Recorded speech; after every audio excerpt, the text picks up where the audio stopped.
राधे राधे। कैसे हैं आप सभी। मैं हूं डीके ठाकुर और आप देख रहे हैं ब्रज का एहसास। जैसा कि निरंतर हम अपनी वीडियोस में आपको ब्रज के दर्शन करा रहे हैं, साधु संतों से मिलवा रहे हैं और पौराणिक चीज़ें जो जगह जो हैं हमारे ब्रज की, उनके दर्शन करा रहे हैं। आज हम गोवर्धन में आए हैं। गोवर्धन में उस स्थान पर खड़े हैं जहाँ पर श्रीनाथ जी का निवास है। श्रीनाथ जी का मंदिर है बैक साइड में। आज यहाँ पे एक सिंदूरी शिला है, उसके बारे में आपको बताएंगे। और ये पीछे जो मंदिर आप देख रहे हैं मेरे पीछे, ये श्रीनाथ जी का पुराना मंदिर है जो कि खंडर हो चुका है। इसके बारे में पूरी रूपरेखा, यहाँ के जो सेवायत हैं, जो यहाँ के मुखिया जी हैं, उनसे बात करेंगे। चलिए उनसे बात करते हैं और इस मंदिर की पूरी हिस्ट्री क्या है वो आपको बताते हैं। चलिए। राधे राधे महाराज जी। राधे राधे। कैसे हैं आप। बस आनंद मंगल, ठाकुर जी की कृपा है। गिरिराज जय हो जय हो महाराज जी। जैसे कि ये मंदिर श्रीनाथ जी का बना हुआ है यहाँ पे जी। सबसे पहला मेरा प्रश्न ये आता है कि ये कितना पुराना है। ये मंदिर लगभग 500 वर्ष पुराना है जी। इसकी महिमा क्या है।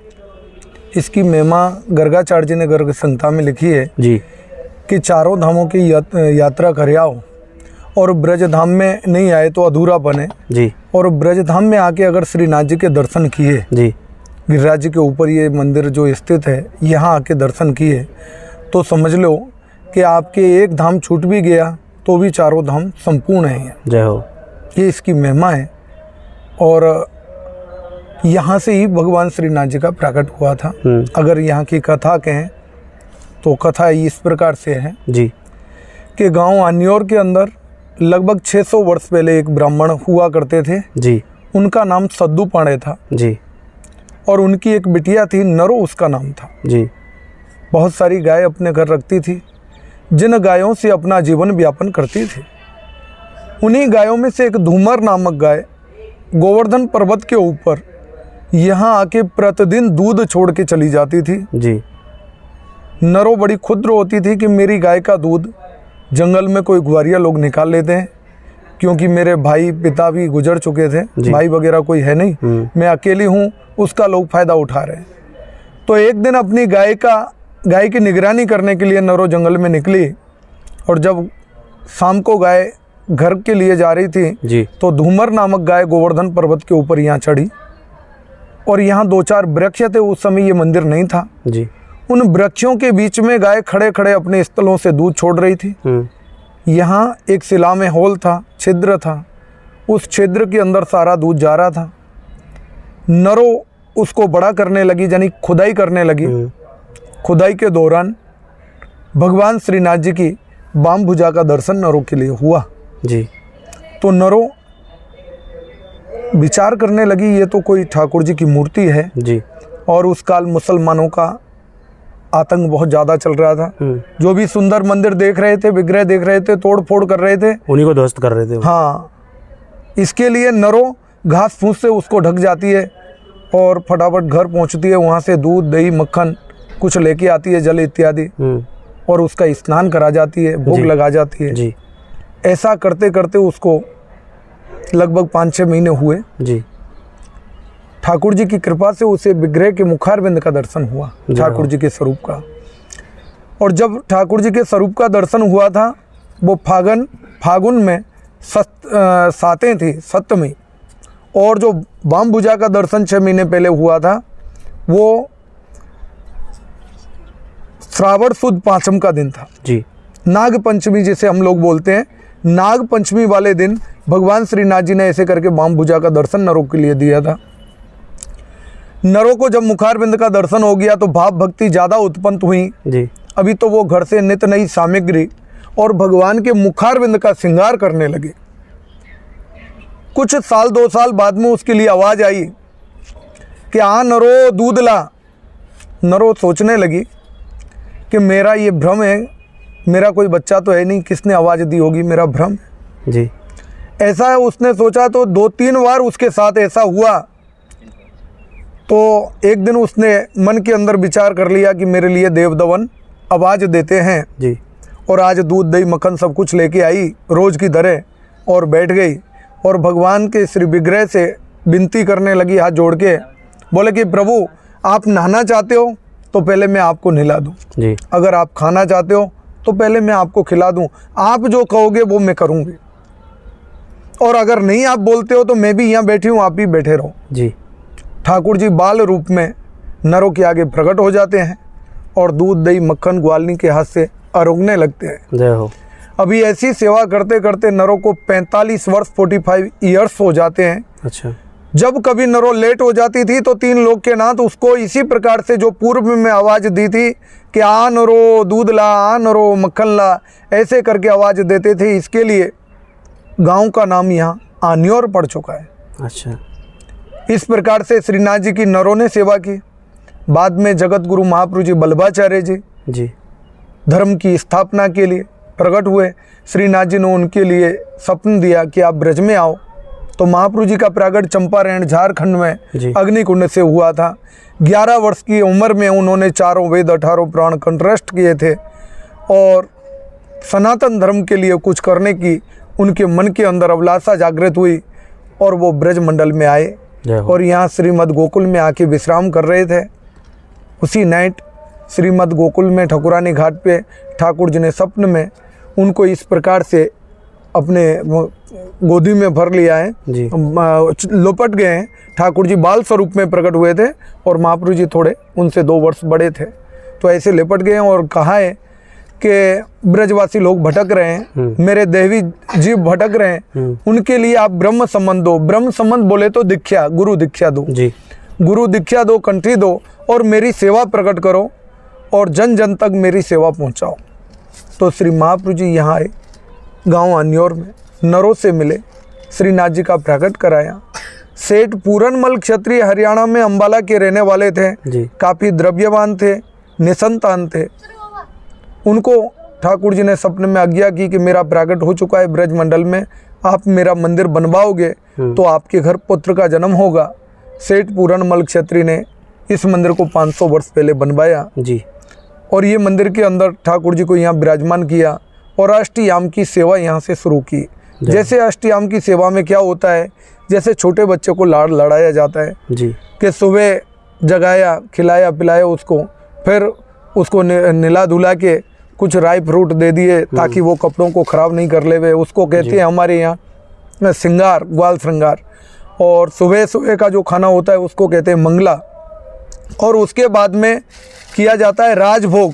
राजभोग में संपूर्ण सामग्रियाँ होती हैं और राजभोग खिलाने के बाद बच्चों को विश्राम कराते हैं। ऐसे ही हमारे ठाकुर जी को भी विश्राम कराया जाता था जी। और शाम को फिर उत्थापन, फिर भोग आरती, फिर शयन भोग।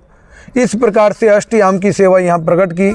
अष्ट ही सखा पद गायन करने के लिए तैयार किए, जिनमें महाकवि सूरदास चंद सरोवर गांव से आते थे जी। जमुना मता गांव है यहीं गिरिराज जी के गोवर्धन के पास में, जो यहाँ से गोवर्धन से 3 किलोमीटर दूरी पर है जी। वहाँ से पुमन दास जी आते थे, परमानंद दास जी गोवर्धन से आते थे मानसी गंगा से, और गोविंद स्वामी कदम खंडी है यहाँ जतिपुरा गांव में, वहाँ से आते थे। ऐसे करके 8 सखा गिरिराज जी के आजू बाजू बसे हुए थे और वो यहाँ आते थे, ठाकुर जी को सुंदर सुंदर पद सुनाते थे। मतलब 8 याम सेवा करते थे जी। वो पद कीर्तन करने के लिए सेवाएं अगर सूक्ष्म में बोली जाए तो भोग, राग और श्रृंगार जी। श्रृंगार का मतलब है धन, भोग का मतलब है तन जी, और राग का मतलब है मन। तन मन धन, भोग राग श्रृंगार, इस प्रकार की सेवा प्रकट की थी। और ये इसमें गोसाई जी जो साक्षात चंद्रावली सखी का स्वरूप था जी, जो गोकुल से रोज बैठ के घोड़े पर बैठ के यहाँ आते थे, जो घोड़ा उनके लिए अकबर ने दिया था, क्योंकि गोसाई जी को घोड़े चलाने का बड़ा शौक था और अकबर उनके दासों दास बन चुके थे जी। अकबर ने पूछा गोसाई जी के जो सहयोगी थे उनसे कि भाई इनको क्या पसंद है, तो गोसाई जी के जो सेवक थे उन्होंने बतलाया कि इनको घोड़ा का बहुत शौक है। तो अकबर ने अपने वाला घोड़ा गोसाई जी को दिया। तो गोसाई जी ने कहा कि भाई मेरे को घोड़ा अगर तू दे रहा है तो मेरे को घोड़ा ऐसा चाहिए जो एक सांस में गोकुल से मेरे को जतिपुरा या आन्योर लाके छोड़े, जनी श्रीनाथ जी के मंदिर पर गिरिराज जी लाके छोड़े, और बीच में खाना और पीना नहीं मांगे। मतलब एक सांस में वहाँ से गोकुल से यहाँ पे आए। गोकुल से यहाँ और यहाँ से गोकुल। तो उसके पीछे का राज क्या था कि गोकुल में राजा ठाकुर की सेवा थी उनके पास, यानी कि बाल स्वरूप की जी, वो भी उनको नहीं छोड़ते थे। राजा ठाकुर में लेके आते थे? नहीं, राजा ठाकुर को सुला के आते थे। अच्छा अच्छा अच्छा। उनको सुला के आते थे, क्योंकि राजा ठाकुर सुबह 4 बजे जग जाते थे। कुछ छोटे बच्चे थे तो 4 बजे जैसे ही गोसाई जी 3 बजे जगते थे तो वो भी जग जाते थे। वो गोसाई जी के बगल में सोते थे, यशोदा भाव से गोसाई जी उनको अपने बगल में सुलाते थे। और जैसे ही गोसाई जी जगते थे, थोड़ी देर पीछे राजा ठाकुर जग जाते थे और वो रोए नहीं, इसके लिए उनको खिलाना पिलाना निलाना धुलाना और जल्दी से वो खा पी के और फिर सो जाते थे। इसके लिए फिर वो श्रीनाथ जी की सुधि आ जाती थी उनको, और श्रीनाथ जी उनका इंतजार करते थे। यहाँ से झरोकाओं में से, मंदिर के झरोकाओं में से उनको निहारते थे। और गोसाई जी लगभग 11:30 बजे तक यहाँ आ जाते थे और ठाकुर जी को यहाँ राजभोग धराते थे। और यहाँ पर झंडे लगाए जाते हैं, हमारे भाषा में तो उनको ध्वजा जी बोली जाती हैं जी, लेकिन लोग झंडे कहते हैं मंदिर के ऊपर जो आते हैं। तो यहाँ ध्वजा जी पधराते थे। वो ध्वजा जी भी 7 स्वरूपों के भाव से होती हैं, 7 ही आती हैं, 9, 11, 21 या 2, 5 नहीं आती जी। तो 7 स्वरूपों के भाव से आती हैं। पुष्टि मार्ग के अंदर मंदिर सिर्फ एक है और हवेलियाँ अनेक हैं, जिसके अंदर ध्वजा जी हैं। इस प्रकार से शिखर या गुम्बज है जी, उसको मंदिर कहते हैं। जिसके अंदर शिखर ध्वजा जी नहीं है उसे हवेली कहते हैं। तो इस मंदिर में श्रीनाथ जी लगभग 150 वर्ष तक विराजे जी। उस समय पर ऋषि मुनि बड़े बड़े सेठ साहूकार लाइन में लग के दर्शन करते थे। इनकी कहानियाँ भक्तमाल में भी आती हैं जी, 252 वैष्णव वार्ता में भी आती हैं। और श्रीनाथ जी चरतामृत कभी पढ़ लो तो आप तो सब भूल जाओगे और कहोगे कि हमको तो श्रीनाथ जी के दर्शन करने हैं, क्योंकि श्रीनाथ जी की चरतामृत में श्रीनाथ जी की बहुत भक्तों की लीलाएं लिखी गई हैं और श्रीनाथ जी ने क्या क्या किया हमको ये पता पड़ता है उसमें श्रीनाथ जी चरतामृत पढ़ने से कि मनुष्य जीवन किसके लिए मिला है। मनुष्य जीवन मिला है केवल भगवत सेवा के लिए। अगर हम भगवत सेवा करते हैं पेट भरने के लिए तो हमको ठाकुर जी ने सभी साधन दिए हैं, लेकिन अगर हम भगवत सेवा कर लें तो हमारी काया ही पलट हो जाए। जय हो। महाराज जी, एक अगला प्रश्न मेरा ये है, जैसे कि यहाँ पे पीछे मैं देख रहा हूँ कि यहाँ पे एक खंडर मंदिर है जी, उसके पीछे की क्या लीला है? सेठ पूरनमल क्षत्रिय ने इस मंदिर को जब बनवाया था जी, तो भगवान ने उसके लिए सपने में आज्ञा की थी, लेकिन उसका दादा परदादाओं का धन कमाया हुआ था, वो पूरा धन मंदिर के बेस में खत्म हो गया, मंदिर के पाए में खत्म हो गया, मंदिर ऊपर नहीं आया जी। वो दक्षिण दिशा चला गया व्यापार करने के लिए, मंदिर के वास्ते धन इकट्ठा करने के लिए जी। उस बीच बहुत राजा सेठ साहूकार आए और यहाँ गोसाई जी श्री महाप्रभु जी से विनती की कि हमारा धन इसके अंदर विनियोग कर लो। लेकिन श्री महाप्रभु जी और गोसाई जी ने उनका धन किसी का नहीं लिया और बोल दिया कि सेठ पूरनमल क्षत्रिय को आज्ञा हुई है, सेठ पूरनमल क्षत्रिय ही इसके अंदर अपना धन वापर सकते हैं, अन्यथा दूसरे का धन हम नहीं लेंगे। तो एक राजा मान सिंह करके थे, वो भी भगवान के अनन्य भक्त थे जी। उन्होंने गोसाई जी यानी गुरुदेव का कहना नहीं माना और भावनाओं में खो बैठे और मंदिर बनाने लगे। जो बाजू में जो खंडर मंदिर पड़ा हुआ है जी, बनाने लगे। लेकिन जब तक उस मंदिर का काम पूरा नहीं हुआ राजा मान सिंह वाले मंदिर का, तब तक सेठ पूरनमल क्षत्रिय के ऊपर इतनी भगवान की कृपा हो गई कि वो धन लेके आया और उसने कहा कि जहाँ एक आदमी का काम है वहाँ 10 आदमी बिठाओ। ठाकुर जी को मेरी वजह से काफ़ी श्रम हुआ है, मंदिर जल्दी से जल्दी बनना चाहिए। और शिखर बंद ही मंदिर ठाकुर जी को चाहिए था। इसके लिए बार बार इस मंदिर का 2 बार नक्शा भी चेंज हुआ था। अच्छा। जो कि 84 वैष्णव वार्ता में लिखा हुआ है, क्योंकि शिखर बंद मंदिर इसके लिए नहीं बनवा रहे थे उस जमाने में कि बार बार मुसलमान शिखर बंद मंदिर तोड़ रहे थे, तो प्लेन महल जैसा बनवाया जा रहा था इसको, तो नक्शा बिगड़ जाता था बार बार। जब श्री महाप्रभु जी ने कहा कि इसके अंदर शिखर डाल के मंदिर बनाओ, तो शिखर डाला नक्शे के अंदर, तो वो नक्शा नहीं बिगड़ा। तो बगल वाले मंदिर में शिखर भी नहीं है जी, और इसके अंदर शिखर हैं, तो इसके लिए वो मंदिर बन के खंडर हो गया, उसमें कोई मूर्ति विराजमान नहीं हुई। और ये मंदिर शिखर बंद मंदिर जो बोला जाता है, बार बार शिखर की जो बात आ रही है, तो वो शिखर बंद मंदिर यही है और ये सेठ पूरनमल क्षत्रिय के द्वारा पूरा हुआ। जय महाराज जी। अगला सवाल मेरा ये है कि जैसे कि यहाँ पे हम देखते हैं कि यहाँ एक संदूरी शिला है जी, वो उसके पीछे की लीला क्या है यहाँ पे? उससे पहले मैं आपको ये बतलाना चाहूँगा कि श्रीनाथ जी इस मंदिर के अंदर जी 150 वर्ष विराजने के बाद यहाँ से नाथद्वारा गए जी। तो एक राजा राय सिंह की बेटी अजब कुमारी उदयपुर में हुई थी, जो मीरा की जैसी भगवान की भक्त थी, मीरा ने जो भक्ति की वो भगवान को प्राप्त करने के लिए भगवान के पीछे दौड़ी। प्रहलाद ने जो भक्ति की उसने कहा कि हर जगह पर ठाकुर जी है, तो खम्भ फाड़ के ठाकुर जी प्रकट हुए। नरसिंह ने जो भक्ति की तो भगवान सांवरिया सेठ बन के गए जी। और सबरी ने जो भक्ति की तो उसके झूठे बेर खाए जी। और अजब कुमारी राजा राई सिंह की बेटी ने उदयपुर में जो भक्ति की उसका भाव कुछ अलग था। उसने कहा कि प्रभु आओ मेरे साथ चौपड़ खेलो, तो भगवान उसके साथ चौपड़ खेलने के लिए उदयपुर जाते थे। और चौपड़ में उसने भगवान को अपना पति मान लिया था। जब राजा राई सिंह ने जिज्ञासा की कि बेटी बड़ी होगी, बरियोग्य होगी, शादी विवाह करना है, तो बेटी ने बतलाया कि मैं शादी कराऊंगी तो ब्रज के गोवर्धन नाजी सिन्हा जी के साथ कराऊंगी, अन्यथा कुंवारी रहूंगी, मैं शादी नहीं कराऊंगी। तो उसको देश से बाहर निकाल दिया गया। वो लड़की यहाँ आ गई और यहाँ से वो भगवान को भक्ति करके उदयपुर ले जा रही थी। तो ब्रजवासी लोग रास्ता रोक के खड़े हो गए।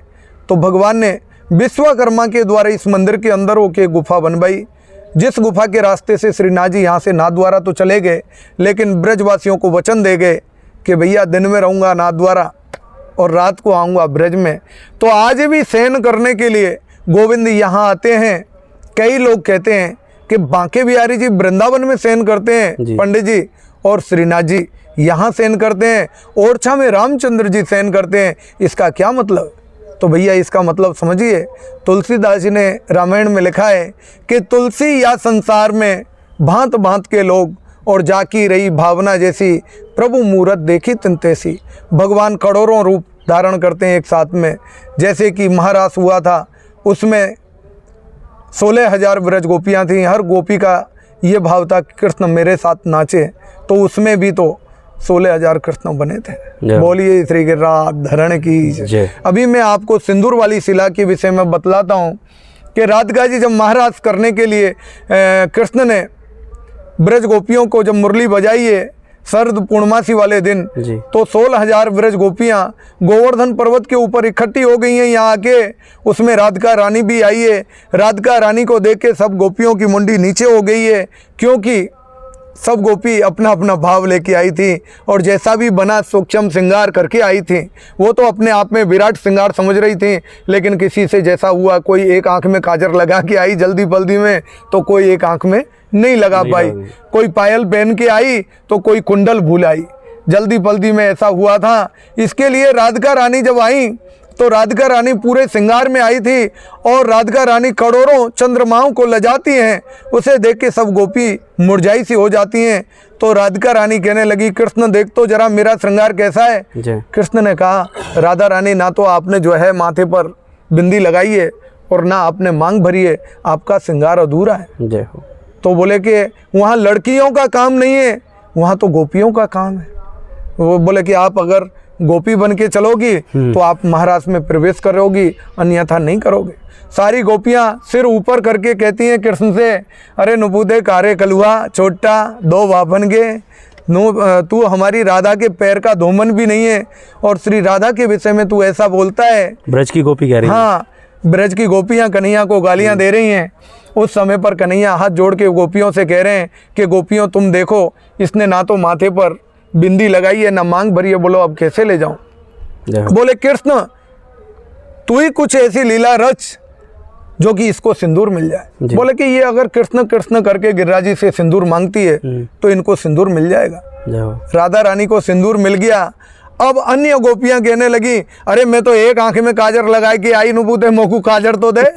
कोई कहवे लगी कि मोकू नुबूते वो मेरी टोनिया ना है, झांझरिया ना है, मेरे नुपुर गिर गए वो तो ला के दे। मान के सुनो गोपियों, अल्लाह मत मचाओ, क्योंकि 16,000 गोपियां 64,000 उनकी चॉइस हो गई।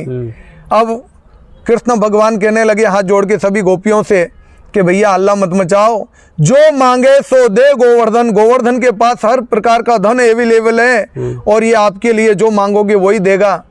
तो जो गोपियों ने अपनी मनसा की गिरिराज जी ने उनके लिए दिया। तो गोपियां बाद में कृष्ण से क्या कहने लगी, कृष्ण हम इंद्र को क्यों पूजते हैं, वो तो केवल जल ही देता है और ये तो सब कुछ दे रहा है गिरिराज जी। बोले कि तुम बावड़ी पर गई हैं, रास खेलने के बाद गोवर्धन ही पूजेंगे।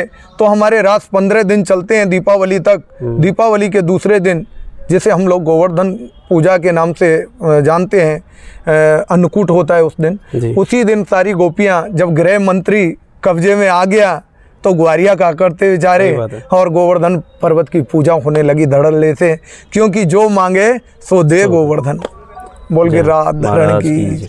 आपके लिए वो शिला भी मैं दिखा देता हूँ जिससे आज भी सिंदूर निकलता है। तो आइए मैं शिला दिखाता हूँ आपके लिए। शिलाएं ये गोपी शिला बोली जाती है, वैसे इसमें से भी वही सिंदूर निकलता है जैसे एक शिला नीचे भी है।